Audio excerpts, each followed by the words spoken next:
Ce n'est pas une simple histoire de droit de douane. Ce n'est pas une querelle commerciale de plus dans un monde déjà saturé de tensions.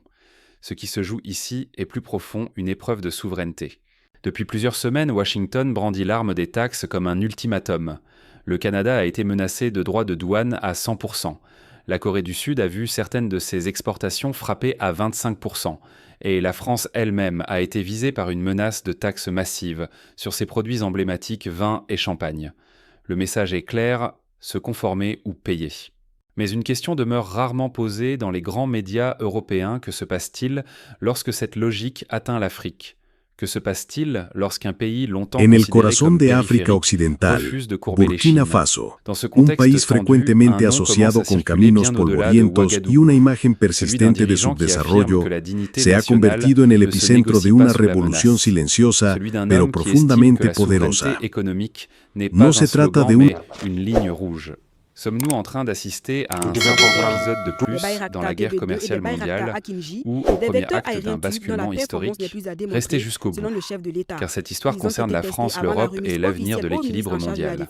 Si vous pensez que la vérité vaut plus que les gros titres, abonnez-vous et suivez cette analyse jusqu'à la fin. Pour comprendre la portée de ce qui se déroule aujourd'hui, il faut d'abord regarder froidement la méthode. Sous la présidence de Donald Trump, les droits de douane ne sont plus seulement des outils économiques. Ils deviennent des instruments de pression politique utilisés pour rappeler à l'ordre allié comme partenaire. Le message est direct, parfois brutal. L'accès au marché américain n'est plus un acquis, mais une récompense conditionnelle. Ces derniers mois, les signaux se sont multipliés. Le Canada a été publiquement averti qu'un rapprochement commercial avec la Chine entraînerait des taxes pouvant atteindre 100% sur l'ensemble de ses exportations vers les États-Unis. La Corée du Sud, pourtant alliée stratégique de Washington, a vu certaines de ses marchandises frappées par une hausse soudaine des droits de douane à 25%, déclenchant inquiétude industrielle et crispation diplomatique. Et en Europe, la France a été visée de manière symbolique, la menace de taxes allant jusqu'à 200% sur le vin et le champagne, cœur battant de son identité économique et culturelle. Pour Paris, ces annonces ne sont pas de simples chiffres.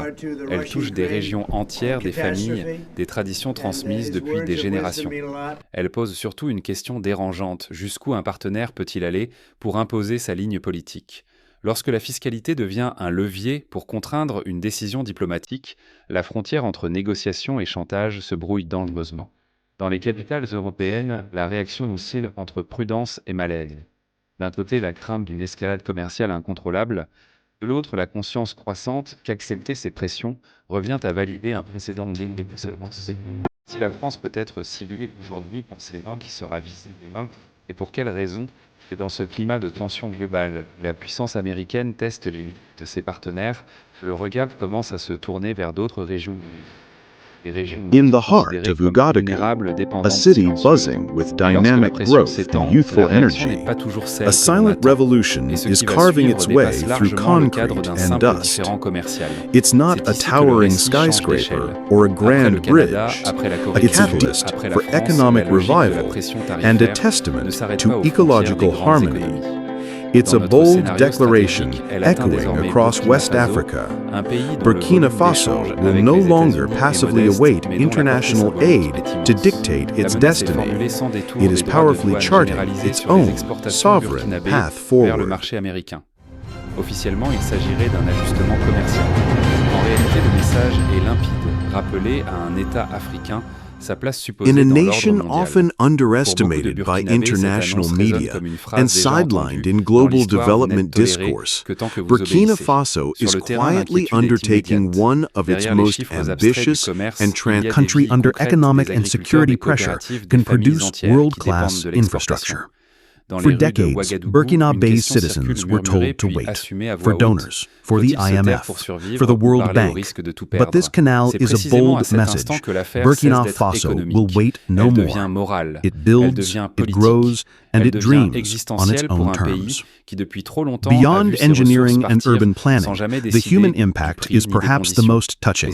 From street vendors to families once living in flood zones, from children to elders, thousands of stories attest to fundamental changes in life. No more fear of floods, illness, or losing homes. Now there is confidence, hope, and stability. The Tonghin Canal is more than just an engineering feat.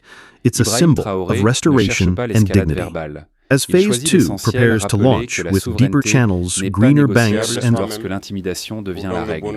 Dans ce scénario stratégique, Traoré annonce une mesure qui surprend par sa clarté la suspension des autorisations accordées aux entreprises américaines et aux sociétés étrangères fournissant de l'or au marché américain, actives dans l'extraction des ressources du Burkina Faso. Le message est limpide. Si les taxes deviennent une arme, alors les ressources ne seront plus un guichet automatique. Ce choix ne relève pas d'un réflexe idéologique. Il s'inscrit dans une lecture froide des rapports de force. Pendant des décennies, l'or et les matières premières ont quitté le sol burkinabé, sans que la population n'en voie les bénéfices à la hauteur des sacrifices consentis. Face à une menace extérieure, Traoré transforme cette réalité en levier politique le contrôle des ressources comme instrument de dignité nationale. Dans son discours, une phrase marque les esprits. Il ne s'agit pas de fermer le pays, mais de poser des conditions. Pas de refus du commerce, mais un refus de l'humiliation. Pour beaucoup d'Africains, cette posture résonne comme une rupture nette avec le passé. Pour d'autres, elle suscite la crainte d'un isolement. Mais une chose est certaine, le Burkina Faso cesse d'être un spectateur passif. La décision provoque un choc. Elle rappelle que dans le jeu mondial même, les pays considérés comme petits disposent d'un pouvoir lorsqu'ils décident d'agir ensemble et de défendre leurs intérêts. Et ce geste ouvre une nouvelle phase du récit, une phase où les conséquences ne seront plus seulement économiques, mais profondément civiles et politiques. La décision d'Ibrahim Traoré ne reste pas confinée au cercle diplomatique. Elle descend immédiatement dans la rue, dans les foyers, dans les discussions quotidiennes. Au Burkina Faso, la question n'est plus théorique, elle touche au pain au travail à l'avenir. Pour certains citoyens, la riposte de Traoré réveille un sentiment longtemps étouffé, celui de la fierté nationale. L'idée que le pays puisse enfin dire non même face à une puissance mondiale suscite une adhésion sincère, presque viscérale. Mais l'unité n'est jamais automatique. D'autres voient ces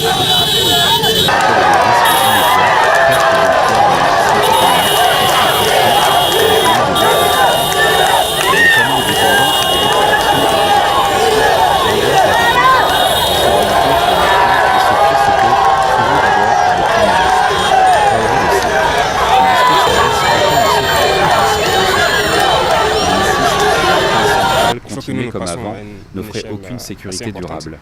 L'exploitation incontrôlée des ressources n'a pas protégé le Burkina Faso des crises. Elle a simplement déplacé la richesse hors du pays. La rupture proposée n'est pas un pari aveugle, mais une tentative de reprendre la maîtrise du destin collectif. Dans cette tension entre espoir et crainte, une dynamique nouvelle apparaît. Le débat s'ouvre. Les citoyens parlent de politique économique, de ressources, de dépendance. Pour la première fois depuis longtemps, la question n'est plus seulement comment survivre, mais comment décider. Et c'est précisément ce débat interne fragile mais vivant qui attire désormais l'attention de l'extérieur. La décision prise à Ouagadougou ne reste pas confinée à l'Afrique de l'Ouest. Elle agit comme un révélateur à Paris et à Bruxelles dans les cercles politiques européens. Car au même moment, la France elle-même se retrouve sous la menace directe de taxes américaines ciblant ses produits emblématiques. Vin, champagne, symbole d'un art de vivre autant que piliers économiques. Le message de Washington est sans ambiguïté. Pour de nombreux observateurs, la réaction européenne devient le véritable enjeu. L'Europe peut-elle continuer à considérer ces pressions comme de simples désaccords commerciaux? Ou doit-elle reconnaître qu'il s'agit d'un rapport de force assumé où la fiscalité sert à orienter des choix politiques souverains? En France, la question touche une corde sensible. L'histoire nationale est marquée par l'idée d'indépendance stratégique, mais la pratique contemporaine hésite souvent entre fermeté et compromis. Dans ce contexte, l'appel lancé par Ibrahim Traoré résonne au-delà du Burkina Faso. Il ne s'adresse pas uniquement aux Africains, mais aussi aux Européens, ne pas céder par réflexe, ne pas considérer la menace tarifaire comme une fatalité. Pour certains responsables français, ce discours est inconfortable. Il renvoie l'Europe à ses propres contradictions, défendre la souveraineté chez soi tout en acceptant qu'elle soit conditionnée ailleurs. À Bruxelles, les calculs s'intensifient. Une riposte collective est-elle possible ou chaque État choisira-t-il de négocier seul ? Car une chose devient claire si la France recule, aujourd'hui la méthode s'imposera demain à d'autres dossiers, d'autres secteurs, d'autres pays. Ainsi, la décision d'un pays africain place l'Europe devant un choix historique. Et ce choix, qu'elle le veuille ou non, pèsera sur l'équilibre mondial à venir. Vu depuis Washington, la logique est présentée comme pragmatique, presque mécanique. Les droits de douane sont décrits comme un outil de correction, un moyen de rééquilibrer des relations jugées défavorables aux intérêts américains. Mais derrière ce vocabulaire technocratique se cache une réalité plus brute. La taxe est devenue un langage du pouvoir. Sous Donald Trump, cette approche s'est affirmée sans détour. Menacer le Canada de taxes à 100%, relever brutalement les droits de douane sur des produits sud-coréens à 25%.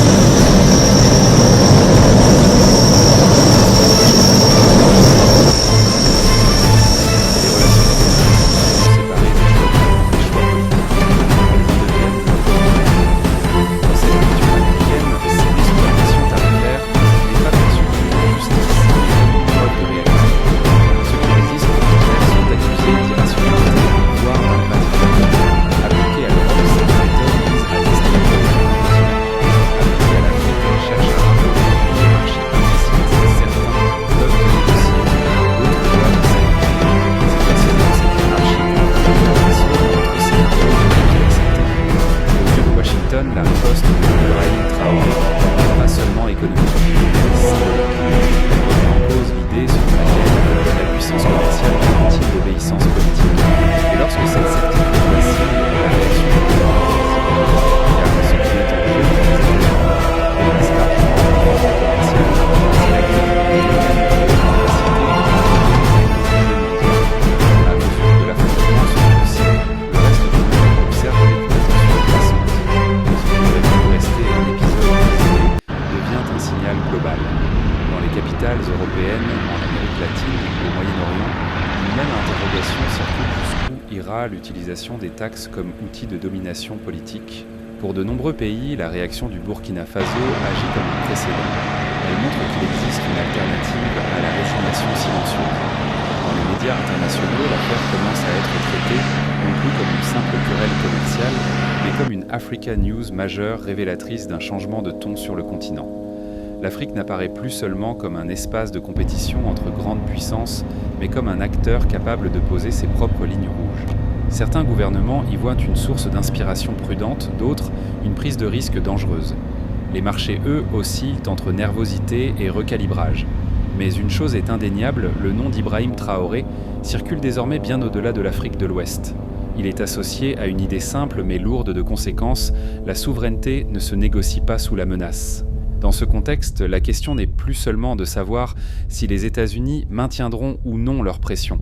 Elle devient plus large, le monde est-il en train d'entrer dans une ère où les alliances se redéfinissent autour du courage politique plutôt que du poids économique ? Et si tel était le cas, alors ce qui se joue aujourd'hui au Burkina Faso pourrait bien annoncer des fractures plus profondes et des recompositions durables dans l'ordre international. C'est ici que le récit bascule, car à mesure que la pression s'intensifie, un phénomène inattendu commence à apparaître, la stratégie de contrainte produit l'effet inverse de celui recherché. Au lieu d'isoler le Burkina Faso, elle le rend visible. Au lieu de fragiliser Ibrahim Traoré, elle le transforme en point de référence. Dans plusieurs cercles diplomatiques, y compris en Europe, la question n'est plus formulée à voix basse. Certains responsables s'interrogent ouvertement. Et si la fermeté payait ? L'exemple burkinabé met en lumière une réalité longtemps occultée. La dépendance n'est pas une fatalité, elle est souvent entretenue par la peur de rompre. En rompant ce réflexe, Traoré force les autres à se positionner. Sur le terrain, les lignes bougent. Des discussions s'ouvrent avec de nouveaux partenaires. Des accords sont envisagés hors des circuits traditionnels. Les ressources hier considérées comme une faiblesse exploitée de l'extérieur deviennent un levier de négociation interne. Le Burkina Faso cesse d'être perçu comme un simple fournisseur passif pour redevenir un acteur qui fixe ses conditions. Dans les médias internationaux, le ton change subtilement. Les analyses cessent de parler d'imprudence pour évoquer une réorientation stratégique. Le récit dominant évolue, ce n'est plus l'histoire d'un petit pays défiant une grande puissance, mais celle d'un dirigeant qui oblige le système à se regarder dans le miroir. Et ce retournement annonce un second choc plus profond, encore un choc qui va redessiner les équilibres régionaux et symboliques. Le second basculement est plus silencieux, mais plus décisif encore. Ibrahim Traoré cesse progressivement d'être perçu comme un simple chef d'État confronté à une crise commerciale. Il devient aux yeux de nombreux observateurs un symbole politique, celui d'une Afrique qui ne demande plus la permission pour exister sur la scène internationale. Ce changement de perception ne se décrète pas, il se construit. À travers ces prises de parole mesurées, Traoré insiste sur un point, il ne s'agit pas d'hostilité envers les États-Unis ni d'un rejet du commerce international. Il s'agit de redéfinir les termes de l'échange. Pour le Burkina Faso, cela signifie reprendre la maîtrise de ses ressources, de son calendrier, de ses priorités. Pour l'Afrique, cela ouvre une brèche mentale, l'idée que la fermeté peut être compatible avec la coopération. Dans les débats politiques et médiatiques, cette posture est désormais citée comme référence dans les African News. Elle alimente une réflexion plus large sur la fin d'un cycle, celui où les pays africains subissaient les décisions prises ailleurs sans pouvoir réel de négociation. Le nom de Traoré circule comme un marqueur de rupture, parfois admiré, parfois critiqué, mais rarement ignoré. Ce qui rend ce moment singulier, c'est qu'il dépasse la personne. Le message implicite est clair, le rapport de force mondiale n'est plus figé. Même face à une puissance économique majeure, un État peut choisir de défendre sa dignité sans sombrer dans le chaos. Et lorsque cette idée s'enracine, elle prépare le terrain à une conclusion qui n'est plus seulement politique, mais profondément historique. Au terme de cette séquence, une certitude s'impose. Ce qui s'est joué autour du Burkina Faso dépasse un conflit commercial, dépasse même un affrontement diplomatique. C'est une affirmation de principe. Un pays peut choisir de ne plus se définir par la peur. Un peuple peut décider que ses ressources, son travail et son avenir ne sont pas des variables d'ajustement. Dans cette trajectoire, Ibrahim Traoré incarne moins un homme qu'un moment. Le moment où une nation affirme que la dignité ne se marchande pas, que la souveraineté n'est pas un luxe réservé aux grandes puissances. Pour beaucoup, cette position ouvre un horizon nouveau, celui d'une Afrique qui pense, négocie et agit selon ses propres intérêts. Une Afrique que l'on suit désormais autrement à travers des Africa News qui ne parlent plus seulement de crise, mais de choix. La question reste ouverte et elle vous appartient. Pensez-vous que les stratégies de réforme nationale portées par Ibrahim Traoré soient déjà efficaces? Peut-on continuer à faire confiance à Ibrahim Traoré ou l'Afrique doit-elle soutenir une autre voie pour l'avenir? Quoi qu'il en soit, une phrase résume l'esprit de ce tournant historique. Nous n'avons pas demandé la permission d'être libres. Nous nous sommes levés pour le devenir. Si l'esprit d'Ibrahim Traoré a résonné en vous, partagez cette histoire. Abonnez-vous si vous croyez qu'un monde plus équilibré commence lorsque la vérité compte plus que les gros titres. Que Dieu bénisse l'Afrique.